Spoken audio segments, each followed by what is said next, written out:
Katika kudhibiti wimbi la upolaji wa simu, vijana ambao wanajulikana kwa jina maarufu la vishandu walikamatwa na simu 60 zimekamatwa na simu 35 zimetambuliwa na wamiliki wao. Simu 25 zimehifadhiwa kwa ajili ya utambuzi wa wamiliki na hatua nyingine za kisheria. Katika kipindi hichi, Jeshi la Polisi mkoa wa Tanga limefanikiwa kukamata watuhumiwa 55, kati yao 9 walishiriki katika unyang'anyi wa kutumia silaha za jadi, mapanga na kuiba pikipiki katika tukio hilo. Aidha, Jeshi la Polisi mkoa wa Tanga limekamata pikipiki 50 zinazohusika na matukio ya uhalifu. Kati ya hizo 28 hazina namba halali za usajili. Katika kuendelea na operation ya kudhibiti uhalifu, mali mbalimbali zimekamatwa zikiwemo TV 7, friji 1, magodoro 3 na madumu 26 ya diesel. Mnamo tarehe 6 mwezi wa kwanza 2026, Aidi Ramadhani aliripotiwa kutekwa na watuhumiwa ambao walikuwa wakiwasiliana na familia yake wakitaka wapatiwe pesa kiasi cha shilingi milioni 14.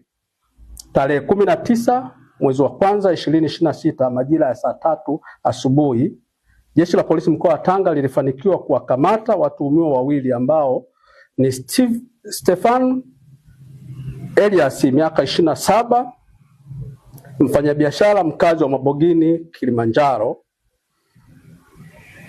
na Moses Joseph alimaarufu Kisoko miaka 26, Mfipa mkazi wa Tanga, ambao walikuwa wakimshikilia madhula visivyo halali. Watuhumiwa hao wamefikishwa wilaya ya Ndeni kwa ajili ya hatua zaidi za kisheria. Jeshi la Polisi mkoa wa Tanga linamshikilia Ali Ramadhani alimaarufu Ali Bwengo.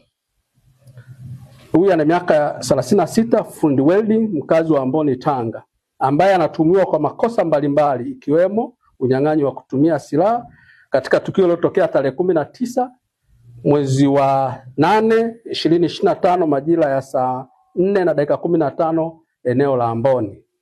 Awali mtuhumiwa huyu aliwahi kufikishwa mahakamani na kuhukumiwa kifungo cha miaka 30 jela, lakini aliweza kutoroka chini ya uangalizi wa Jeshi la Magereza katika gereza la Maweni, Tanga.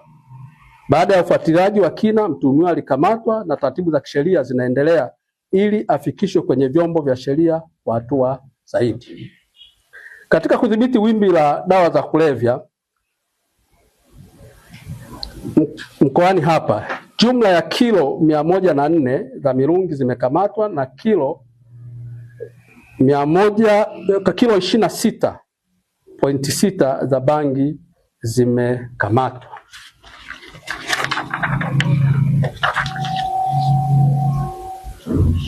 Mtuhumiwa Mkombozi Masinius miaka 40, fundi ujenzi mkazi wa Mbezi, Dar es Salaam, alikamatwa wilayani Korogwe akiwa na meno ya tembo vipande 19 venye uzito wa kilogramu 52. Taratibu za kisheria zinafanyika dhidi yake pamoja na kufikishwa mahakamani. Wilaya ya Pangani, mtuhumiwa Saidi Ramadhani Saidi almaarufu Mbezi miaka 23, fundi ujenzi mkazi wa wilaya ya Ndeni, mnamo tarehe 21 mwezi wa kwanza 2026 alitiwa hatiani kwa kosa la kulawiti na kuhukumiwa kifungo cha maisha gerezani. Wilaya ya Korogwe, tarehe 5 mwezi wa 12 2026 watuhumiwa wawili walitiwa hatiani kwa makosa ya kupatikana na nyara za serikali, nyama aina ya nyama za digidigi, na kuhukumiwa kifungo cha miaka 20 jela kila mmoja, na watuhumiwa hao ni Zakaria Bakari almaarufu Mhapi na Waziri Mdimu.